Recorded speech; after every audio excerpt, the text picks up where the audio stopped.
जब K1 को बंद करते हैं तो जैसा मैंने बताया ये पीएन संधि अगर बायसित होती है। इस बैटरी या इस विभवांतर के कारण जो विद्युत क्षेत्र इसमें उत्पन्न होता है उसकी दिशा जंक्शन पर P से N की ओर होती है।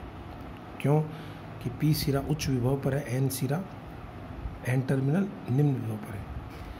और हम जानते हैं कि विद्युत क्षेत्र जब P से N की ओर होगा तो जो बहुसंख्यक आवेशवाहक इलेक्ट्रॉन हैं वो विद्युत क्षेत्र के विपरीत दिशा में ड्रिफ्ट करते हैं, यानी अपवहित होते हैं। और उसी क्षण जो होल हैं बहुसंख्यक इधर P भाग में वो विद्युत क्षेत्र की दिशा में अपवहित होते हैं। तो दो बातें होती हैं, जो अवक्षय परत है उसकी मोटाई घटती जाती है जैसे जैसे इस V को बढ़ाएंगे, और एक निश्चित वोल्टता पर अवक्षय परत लुप्त हो जाती है और बहुसंख्यक आवेशवाहकों का चालन निर्बाध गति से होता है। P से होल N की तरफ जाएंगे और N से इलेक्ट्रॉन P की तरफ जाएंगे, जिसके कारण जंक्शन पर धारा का चालन होता है और इसको हम अगर बायसित पीएन जंक्शन बोलते हैं। प्रिय विद्यार्थियों, इलेक्ट्रॉन जब N से P की ओर जाएंगे तो जो जंक्शन पर धारा की दिशा है वो धारा की दिशा P से N की ओर होगी। इसको हम उत्सर्जक धारा IE कहते हैं। यह पूर्ण रूप से बहुसंख्यक आवेशवाहकों के कारण होती है और इसकी दिशा NPN ट्रांजिस्टर में P से N की ओर होती है, जबकि PNP ट्रांजिस्टर में ये P से N की तरफ होगी, क्योंकि यहाँ पोलैरिटी उल्टी हो जाएगी। P को हम उच्च विभव से जोड़ेंगे। इसको मैं आगे लिख दूंगा अभी। और इसके बाद में आप देखेंगे कि अगर मैं इस कुंजी K2, मान लो K1 को मैंने खुला कर दिया वापस और कुंजी K2 को बंद अगर मैं करता हूँ तो आप देखेंगे कि ये जंक्शन रिवर्स बायस्ड है। और ये जंक्शन रिवर्स बायस होने के कारण इसमें अवक्षय परत की मोटाई बढ़ती जाएगी और आवेशवाहकों का चालन नहीं होगा। यानी यहाँ जो धारा है वो लगभग शून्य मान लीजिए, अत्यधिक कम होगी, माइक्रो एम्पियर कोटि की होगी अकेले इसको अगर पश्च बायसित करने से। अब प्रश्न उठता है कि अगर इसको एक साथ अगर बायसित कर दें और इसको मतलब दोनों कुंजियों को अगर अपन बंद कर दें तो क्या होगा, इसकी चर्चा मैं अगले पेज पर चित्र के साथ करता हूँ। जब मैंने आपको अभी अभी जो बताया वो मैं लिख भी देता हूँ कि एक तो हो गई उत्सर्जक धारा। उत्सर्जक धारा कभी कोई पूछे तो कहिए कि उत्सर्जक आधार संधि के अग्रबायसित होने पर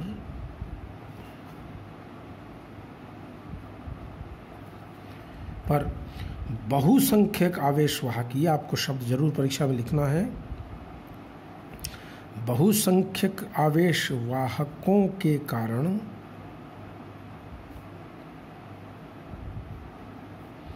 उत्पन्न धारा उत्सर्जक धारा कहलाती है।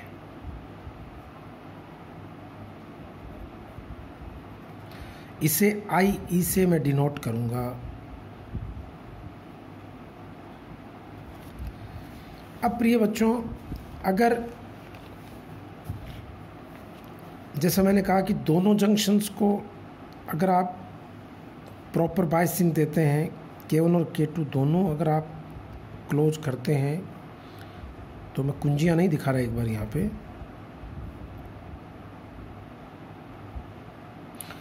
तो आप ये देखेंगे कि ये इसमें होल हैं, इसमें कोई शक नहीं है, बहुसंख्यक। यहाँ इलेक्ट्रॉन्स हैं बहुसंख्यक, इसलिए मैंने इनकी संख्या ज़्यादा कर दी है। इसमें भी N, लेकिन इसका मादन कम होता है, डोपिंग कम होती है, इसलिए इसमें इसकी डेंसिटी को कम शो करना अपने को।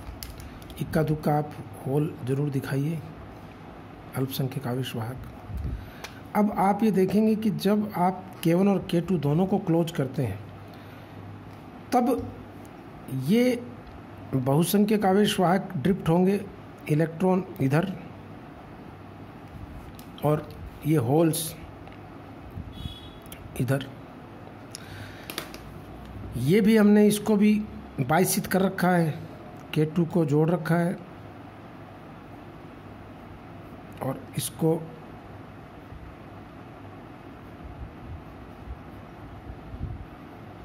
K1 और K2 दोनों बंद हैं। अब समझने वाली बात है कि यहाँ जो धारा मैंने आपको सिखाई वो तो है IE,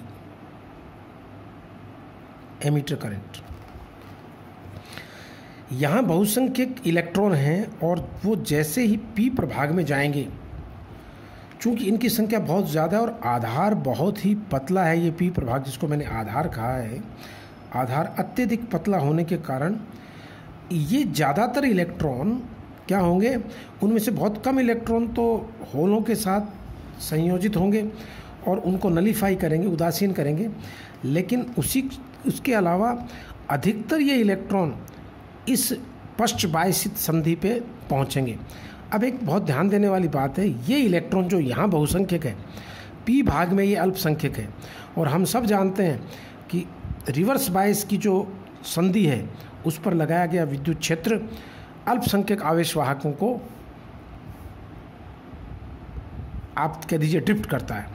तो ये जो इलेक्ट्रॉन हैं जो यहाँ बहुसंख्यक और P में अल्पसंख्यक होते ही यहाँ जो संधि बनी हुई है, ये जिसकी अवक्षय परत की जो मोटाई ज़्यादा हो रही है, इस अवक्षय परत में जो आरोपित विद्युत क्षेत्र वो इनको त्वरित करेगा और ये ड्रिफ्ट करते हुए इस N क्षेत्र में पहुंच जाएंगे।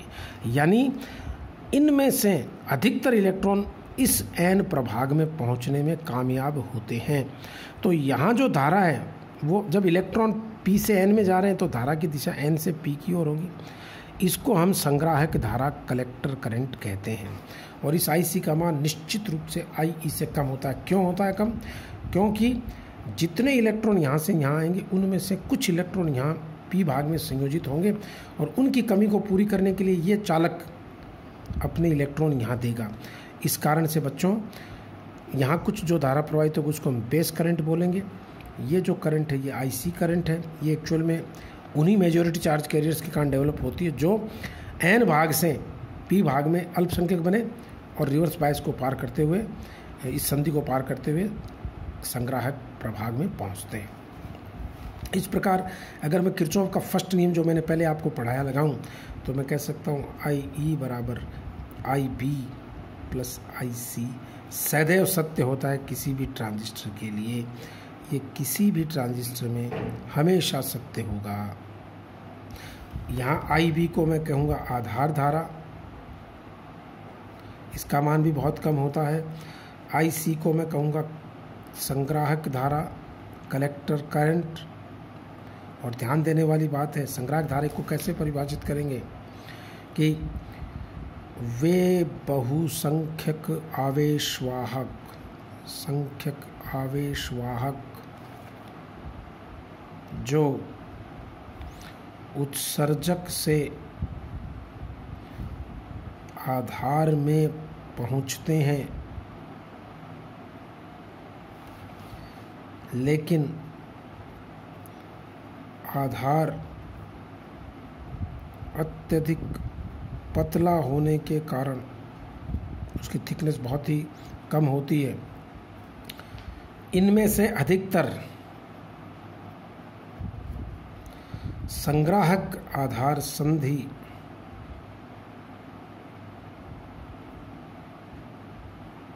पर अपवहित होते हुए अपवहन के द्वारा संग्राहक में पहुंच जाते हैं।